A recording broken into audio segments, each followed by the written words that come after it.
Sebabnya orang boleh poligami karena A, B, C, D. Sebabnya tidak boleh poligami disebut mani', namanya elat mani yang melarang untuk poligami. Relevan untuk kondisi tertentu. Tertentu bagi orang yang tertentu dengan situasi yang tertentu. Dan faktanya banyak masalah kan di poligami. Banyak sekali, lebih banyak masalahnya. Lebih banyak masalahnya ketimbang manfaatnya. Kenapa? Karena perilaku-perilakunya tidak sesuai dengan kaidah-kaidah hukum.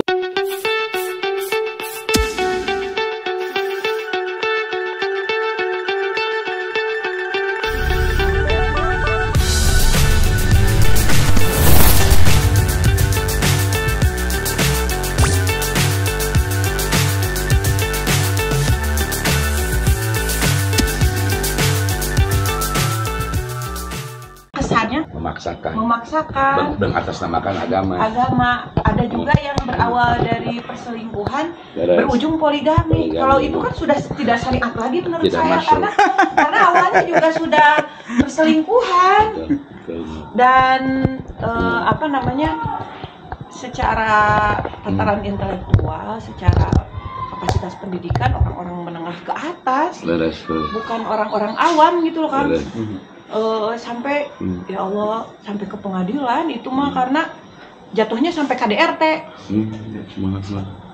Iya, saya tidak menyebutkan nama, tapi beliau seorang dokter ahli bedah, orang cerdas lah ya, orang berpendidikan. Istrinya dokter ahli saraf.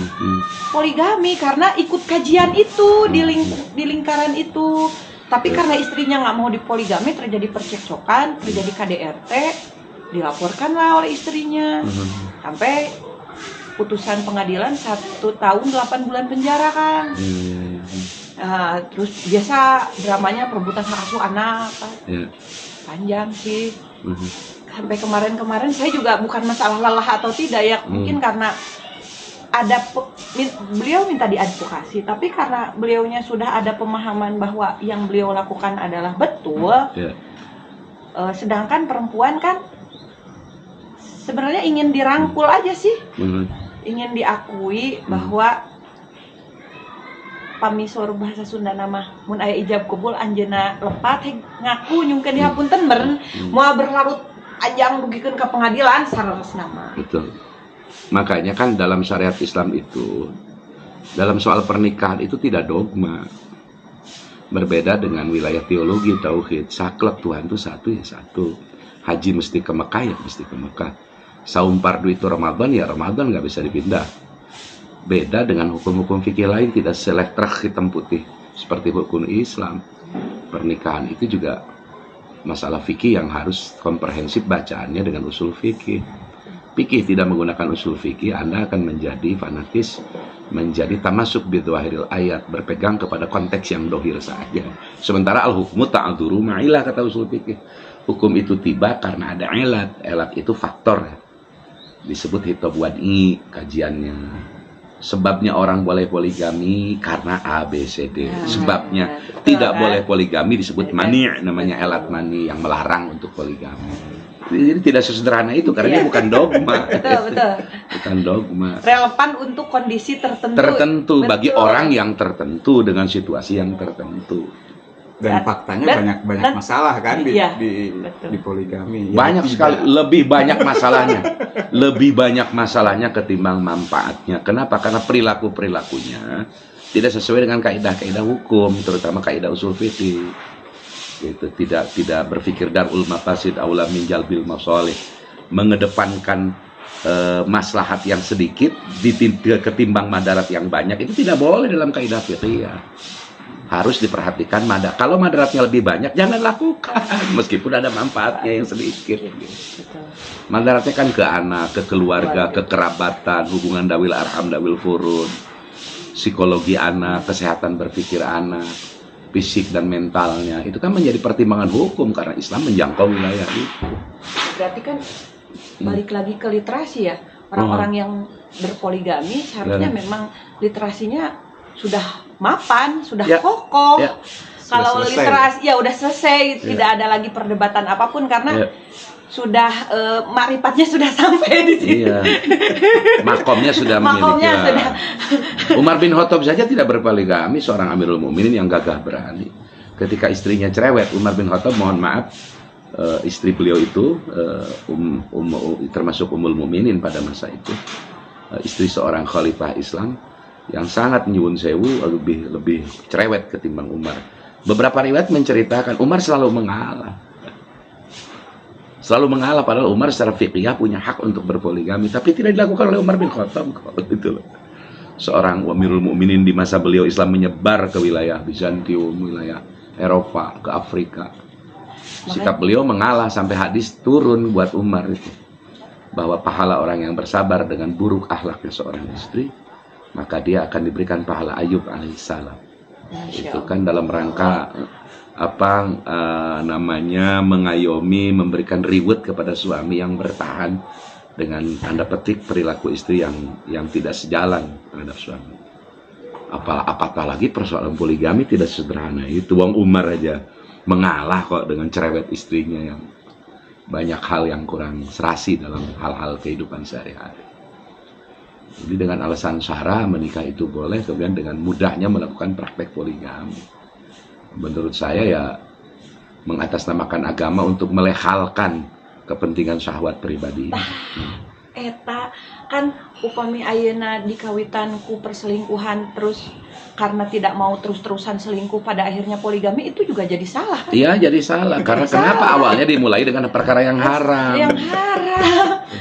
Jadi karena ingin menyelesaikan perselingkuhan, maka poligami itu udah salah duluan. Awalnya salah startnya. Gula pasirnya ada. Nah, ini teh telang obat. Oh. Pisin alit. Nah, di bawah ya. Nanampan aja. Ambil pisin kecil buat pisang goreng, itu udah disiapin. Jadi tidak sederhana itulah bab poligami. Pertimbangannya, waduh, makanya pakai kalimatnya fa'in khiftum alla ta'dilu fawahidah. Fa'in, maka sekiranya dipertimbangkan menurut pertimbangan-pertimbangan yang orang yang sehat akalnya, dipertimbangkan efek madaratnya, keruksakannya, mafsadatnya, maka lebih baik satu saja kalau banyak menimbulkan madarat dalam kehidupan rumah tangga. Itu kan perintah Allah. Tapi kan tidak tuntas membaca itu hanya pada matmatul atau rumba bacaan. Jadi baca fa in khiftum alla ta'dilu fawahidah. Adapun Rasul menikah melakukan poligami pertama itu setelah menikah dengan Sayyidatuna Aisyah yang masih kecil, belum satu rumah.